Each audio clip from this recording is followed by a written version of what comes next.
আলহামদুলিল্লাহি রাব্বিল আলামিন ওয়াল আকিবাতু লিল মুত্তাকিন ওয়াসসালাতু ওয়াসসালামু আলা সাইয়্যিদিল আশরাফিল আমবিয়া ওয়াল মুরসালিন।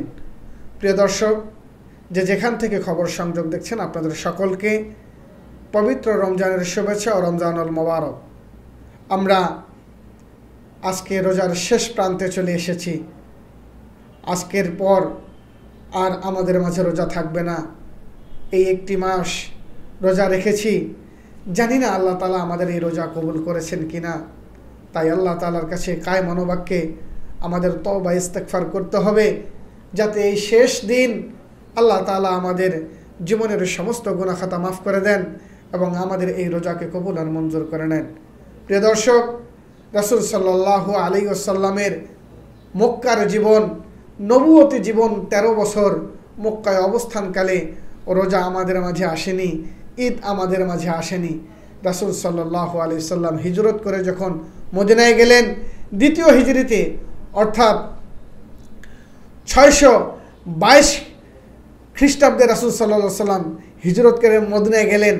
আর রোজা আমাদের উপর ফরজ করা হয়েছিল 624 খ্রিস্টাব্দে রাসূল সাল্লাল্লাহু, অর্থাৎ দ্বিতীয় হিজরিতে রাসূল সাল্লাল্লাহু আলাইহি ওয়াসাল্লাম রোজা যখন মদিনায় যখন হিজরত করলেন, তিনি সেখানে দেখতে পেলেন মদিনাবাসীরা দুটি দিন উৎসব করত, আনন্দ করত।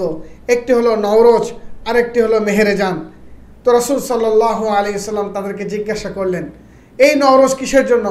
তো বললেন, নববৎসরের জন্য আমরা নওরোজ পালন করে থাকি, আর বসন্তকাল এলে পরে আমরা মেহেরজান পালন করে থাকি।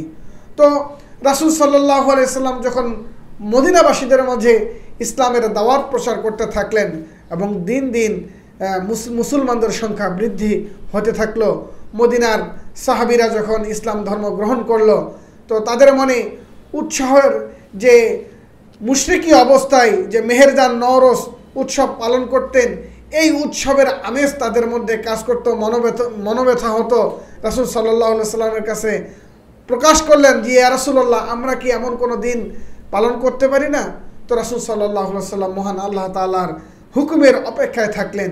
ঠিক এই দ্বিতীয় হিজরিতে রমজানের পরে আল্লাহ পাক জিবরাইল আমিনের মাধ্যমে রাসূল সাল্লাল্লাহু আলাইহি ওয়াসাল্লামকে জানিয়ে দিলেন, ইয়া রাসূলুল্লাহ, আপনার উম্মতের জন্য দুটি অত্যন্ত খুশির দিন নিয়ে আসা হয়েছে, অত্যন্ত মর্যাদাবান দুটি দিন নিয়ে আসা হয়েছে। একটি হলো ঈদুল ফিতর, আরেকটি হলো ঈদুল আজহা। এই ঈদুল ফিতরেই যে অত্যন্ত গুরুত্বপূর্ণ 5টি রজনী রয়েছে, তার মধ্যে দুটি হলো ঈদুল ফিতর, আরেকটি হলো ঈদুল আজহা। তো এই সময় আল্লাহ পাক রব্বুল আলামিন বান্দার ইবাদতগুলোকে কবুল করে নেন। তো প্রিয় দর্শক, আমরা ঈদের নামাজে যাব কিভাবে, এটা আমাদের জন্য জানা অত্যন্ত গুরুত্বপূর্ণ। সুন্নত তরিকা হলো কি? রাসূল সাল্লাল্লাহু আলাইহি ওয়াসাল্লাম বলেছেন, পরিষ্কার জামা কাপড় পরিধান করে সুগন্ধি ব্যবহার করে ঈদের নামাজে যেতে বলেছেন। যদি কারো পরিষ্কার জামা, নতুন জামা না থাকে, অন্তত পুরান জামাই আমরা পরিষ্কার করে ব্যবহার করব। সুগন্ধি না থাকলে অন্তত সরিষার তেল ব্যবহার করব। আর মিষ্টি কিছু খাবার খেয়ে তারপরে আমরা নামাজের জন্য বের হব। তো নামাজের যে রাস্তা দিয়ে নামাজের জন্য আমরা ঈদগাহে যাব, অপর রাস্তা দিয়ে আমরা ফিরে আসব। রাসূল সাল্লাল্লাহু আলাইহি ওয়াসাল্লামের এই ছিল সুন্নত। নামাজ শেষে আমরা আমাদের পিতামাতার কবর জিয়ারত করব এবং তাদের জন্য দোয়া করব। রাতের বেলা ইবাদত করব, নফল ইবাদত করব। এই রাতের ইবাদত আল্লাহ তাআলার কাছে অত্যন্ত গুরুত্বপূর্ণ ইবাদত। তাই আল্লাহ তাআলা আমাদের সকলকে রাসূল সাল্লাল্লাহু আলাইহি ওয়াসাল্লামের তরিকা মোতাবেক ঈদের নামাজ আদায় করার তৌফিক দান করুক, রমজান রোজা কবুল করুক। আপনাদের সকলকে পবিত্র ঈদুল ফিতরের শুভেচ্ছা ও ঈদ মোবারক। আসসালামু আলাইকুম ওয়া রাহমাতুল্লাহ।